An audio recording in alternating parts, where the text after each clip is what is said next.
नमस्कार दोस्तों, स्वागत है आपका इन्फॉर्मेशन सेंटर पर। आज मैं आपको बताऊंगी भारतीय रेलों पर कार्मिक विभाग के कार्य।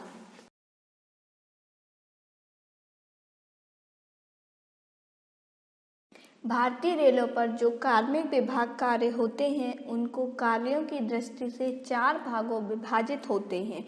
रेलों पर कार्मिक पर्सनल विभाग में जो मुख्य कार्मिक अधिकारी के अधीन होता है, यह सभी कार्य किए जाते हैं। पहला, कार्मिक प्रबंध। इसकी शुरुआत जनशक्ति योजना से होती है। भविष्य के लिए पहले से पदों की आवश्यकता निश्चित करना, पदों का सृजन, कार्य विश्लेषण, जॉब एनालिसिस, कार्य मूल्य निर्धारण, जॉब इवैल्यूएशन, कार्य विवरण, जॉब डिस्क्रिप्शन आदि। भर्ती चयन, अनुसूचित जाति अथवा अनुसूचित जनजाति के आरक्षण, अनुकंपा के आधार पर भर्ती, भर्ती के अन्य विविध प्रकार, वेतन, भत्ते, अग्रिम, वेतन समय से वसूली, आयकर की वसूली आदि। पास पीटीओ सुविधाएं, प्रोत्साहन बोनस, कार्य का समय, मानदेय, फीस, पुरस्कार, अनुशासन तथा अपील, नियमों तथा आचरण नियमों का अनुपालन, कर्मचारियों की शिकायतों का निपटारा, पदच्युति, बर्खास्तगी, कार्य निष्पादन समीक्षा, सेवा मुक्ति पर विभिन्न भुगतानों की व्यवस्था, कार्यक्रम, कैंटीन इत्यादि। दूसरा, हित कार्य। कर्मचारियों और उनके परिवारों के लिए विविध प्रकार के हित कार्यों की व्यवस्था, जैसे चिकित्सा सुविधाएं, स्कूल, मनोरंजन, सहकारी समितियां, महिला समितियां, हॉलिडे होम, खेलकूद, सांस्कृतिक कार्यक्रम, कैंटीन इत्यादि। तीसरा, औद्योगिक संबंध। यूनियनों के साथ संबंध, स्थायी वार्ता तंत्र, पीएनएम, संयुक्त सलाहकार समितियां आदि। कर्मचारियों और प्रशासन के संबंध मधुर बनाए रखने के लिए विविध प्रयत्न और कार्य। इसके अतिरिक्त श्रम मंत्रालय के अधिकारियों के साथ संपर्क।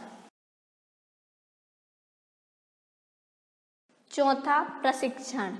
विभिन्न स्तरों पर कर्मचारियों के लिए प्रशिक्षण की आवश्यकता का पता लगाना और निर्धारण, प्रशिक्षण की प्रायोजना और व्यवस्था, शिक्षण कार्यक्रमों का नियंत्रण, प्रशिक्षण की उपयोगिता का विवेचन, भविष्य के परिवर्तनों की तैयारी।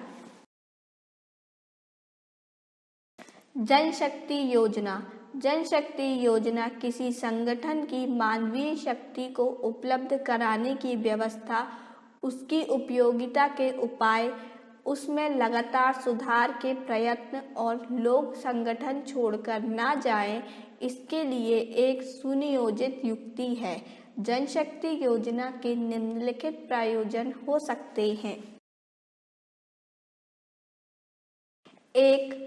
वर्तमान मानवीय शक्ति का समुचित उपयोग सुनिश्चित करना। 2.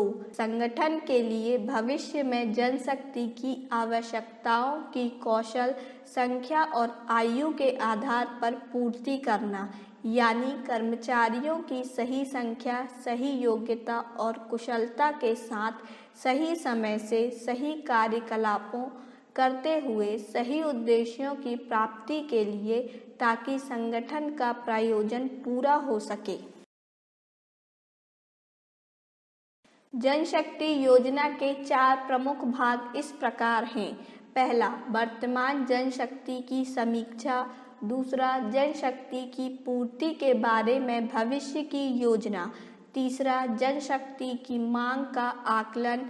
चौथा, जनशक्ति योजना की तैयारी, जिनमें पूर्ति और मांग का किसी निर्धारित समय पर एक अवधि में समन्वय किया जा सके। खा, रेलों पर जनशक्ति की आवश्यकताओं और विशेषता। रेलवे एक सरकारी प्रतिष्ठान होते हुए मूलतः वाणिज्यिक प्रतिष्ठान है जो परिवहन के क्षेत्र में कार्यरत है। और लाभ का दृष्टिकोण रखता है। इस विराट संगठन को सुगम, कुशल और मितव्ययी ढंग से चलाने के लिए जो खास ज़रूरतें हैं, उनमें से महत्वपूर्ण ज़रूरत है बड़ी संख्या में कर्मचारी उपलब्धता और उनमें उपयुक्त योग्यता तथा जरूरी कार्य क्षेत्रों में प्रशिक्षित होना। इसलिए जरूरी है कि जनशक्ति को इस तरह नियोजित किया जाए कि नई संपत्तियों के लिए उपयुक्त कर्मचारी बिना अतिरिक्त व्यय किए उपलब्ध हो सकें। यह वर्तमान प्रणाली में जनशक्ति की अधिकता का पता लगाकर किया जा रहा है, ताकि इस अतिरिक्त जनशक्ति को आवश्यक हो तो प्रशिक्षण देकर अतिरिक्त संपत्तियों के लिए इस्तेमाल किया जा सके। वर्तमान समय से इस विशाल संगठन में यातायात में भारी वृद्धि हुई है तथा कार्य प्रणाली में अनेक परिवर्तन हुए हैं, जैसे मशीनीकरण, आधुनिकीकरण तथा कंप्यूटरीकरण। इस कारण यह और भी आवश्यक हो गया है कि रेलवे अपनी जनशक्ति को उचित ढंग से नियोजित करे, ताकि बढ़े हुए काम के बोझ को दक्षता, कुशलता और मितव्ययिता के साथ निपटाया जा सके। इसके अतिरिक्त रेलवे के एक बड़े भाग का विद्युतीकरण कर दिया गया है तथा और भी किया जा रहा है। इसके लिए कुशल कर्मियों की आवश्यकता है और रेलवे परिचालन के ऐसे प्रबंध की जरूरत है जो जनता को संतुष्ट कर सके। जनशक्ति योजना के लिए रेलवे की योजना। इन उद्देश्यों की पूर्ति करने, गत्यावरोधों को रोकने तथा रेलवे यातायात को सुचारू रूप से चलाने के लिए रेल मंत्रालय ने अपने जनशक्ति के लिए निम्नलिखित योजना बनाई है। पहला, अधिकतर कोटियों के लिए शैक्षिक एवं तकनीकी योग्यता की सीमा को जरूरत के अनुसार बढ़ाकर उपयुक्त योग्यताओं वाले कर्मचारियों को भर्ती करना। पहला, सरकारी एवं गैर सरकारी संस्थाओं में प्रशिक्षण, पुनश्चर्या एवं पदोन्नति पाठ्यक्रमों का प्रबंध करना।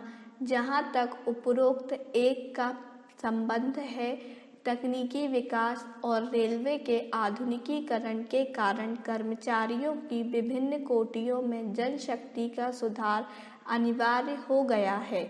इसी प्रकार वित्तीय नियोजन के लिए भी दूरगामी जनशक्ति आयोजना की आवश्यकता है। इसलिए तकनीकी तथा शैक्षिक अर्हता को भर्ती के प्रायोजन से बढ़ाना जरूरी है। समूह घ में भी शैक्षिक अर्हता को बढ़ाना होगा, क्योंकि उन्हें भी बदली हुई आधुनिक तकनीक के साथ काम करना होता है, विशेषतः दूरसंचार कार्यशाला, लोको शेड, डीजल अथवा विद्युत आदि में। दूसरा, ऐसे कर्मचारियों की भर्ती के लिए निम्नतम शैक्षिक अर्हता मैट्रिक के साथ प्रत्याशी को ITI पास होना चाहिए अथवा शिक्षु एक्ट के अधीन पाठ्यक्रम पूरा करना चाहिए। रेलवे बोर्ड ने नैमित्तिक मजदूरों की शैक्षिक अर्हता को ऊंचा करने पर भी विचार किया है, क्योंकि ऐसे मजदूरों को निकट भविष्य में नियमित वेतन क्रमों में लेना होता है। इसी प्रकार के परिवर्तन अन्य कोटियों में भी किए जा रहे हैं। तीसरा, उपरोक्त दो के संदर्भ में राजपत्रित अधिकारियों को आरंभिक और मैनेजमेंट का प्रशिक्षण देने के लिए रेलवे स्टाफ कॉलेज और 4 अन्य तकनीकी प्रशिक्षण संस्थानों में व्यवस्था की गई है। गुणवत्ता तथा संख्या दोनों में विकास करने के लिए प्रबंधन और तकनीकी विषयों पर पुनश्चर्या कोर्स का आयोजन इन संस्थाओं तथा अन्य निजी संस्थाओं में किया जाता है। चौथा, अराजपत्रित कर्मचारियों के लिए आरंभिक पाठ्यक्रम, पुनश्चर्या, पदोन्नति पाठ्यक्रम तथा विशिष्ट पाठ्यक्रम क्षेत्रीय प्रशिक्षण केंद्रों में आयोजन किए जाते हैं। कुछ निजी संस्थाओं में भी इसका प्रबंध किया जाता है ताकि कर्मचारी कार्मिक एवं वित्तीय मामलों में पर्याप्त ज्ञान प्राप्त कर सके। पांचवा, चूंकि जनशक्ति योजना सामान्यतः आगामी वर्षों की आवश्यकताओं के साथ जुड़ी होती है, अतः रिक्तियों का पता लगाकर उन्हें दोबारा भरने के लिए आवश्यक है।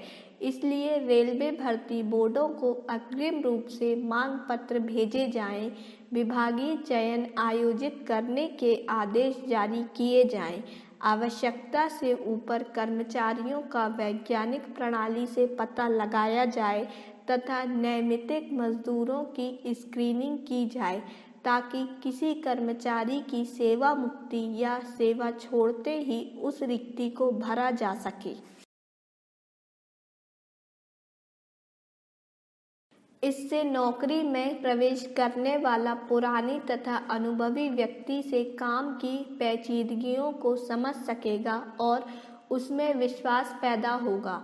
पहले से जनशक्ति योजना बनाने से अचानक किसी की जरूरत न होने अथवा अचानक पद समाप्त होने जैसी समस्याएं भी पैदा नहीं होंगी। योजनाबद्ध ढंग से जनशक्ति को नियोजित करने से क्षेत्रीय प्रशिक्षण केंद्रों और दूसरे प्रशिक्षण केंद्रों की क्षमता के अनुरूप कर्मचारियों के प्रशिक्षण को भी नियमित किया जा सकेगा। दूसरा, वैज्ञानिक पद्धतियों का प्रयोग। रेलों पर जॉब एनालिसिस, कार्य विश्लेषण जैसी पद्धतियों का इस्तेमाल बहुत ही कम हो गया है। आवश्यक पदों की संख्या तय करने, उनके लिए योग्यता अर्हता निश्चित करने, उनका वेतन निर्धारित करने, नियुक्ति की प्रक्रिया, प्रशिक्षण, पद स्थापना, पोस्टिंग, काम लेने, कार्य निष्पादन की समीक्षा करने, दंड या पुरस्कार देने आदि के लिए वैज्ञानिक और समय सिद्ध पद्धतियों का प्रयोग करना होगा, अन्यथा स्थिति सुधरने के बजाय बिगड़ सकती है। मनमाने ऑर्डर जारी करके पदों की संख्या घटाना या बढ़ाना दोनों ही अनुचित है। तीसरा, वर्तमान संदर्भों में लगातार जनशक्ति समीक्षा। रेलों की समवेत योजना में वित्तीय व्यवहार्यता एक प्रमुख उद्देश्य है। संगठन के खर्च में सबसे अधिक खर्च कर्मचारियों पर होता है। 5वें वेतन आयोग की सिफारिशों को लागू करने और देश की आर्थिक परिस्थितियों के कारण इस खर्च पर अंकुश रखना जरूरी है। इसलिए कार्य के हर स्तर पर जनशक्ति की समीक्षा जरूरी है।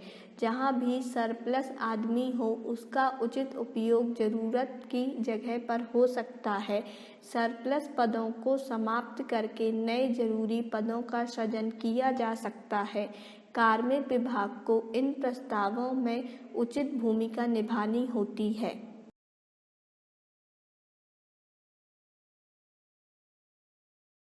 हमारे इस वीडियो को एंड तक देखने के लिए आपका बहुत बहुत धन्यवाद। आपको हमारा ये वीडियो कैसा लगा हमें कमेंट बॉक्स पर कमेंट कर ज़रूर बताएं और जो इस चैनल पर नए हैं वह हमारे चैनल इन्फॉर्मेशन सेंटर को सब्सक्राइब कर लें। आप हमारे वीडियो को लाइक एंड शेयर ज़रूर करें। धन्यवाद।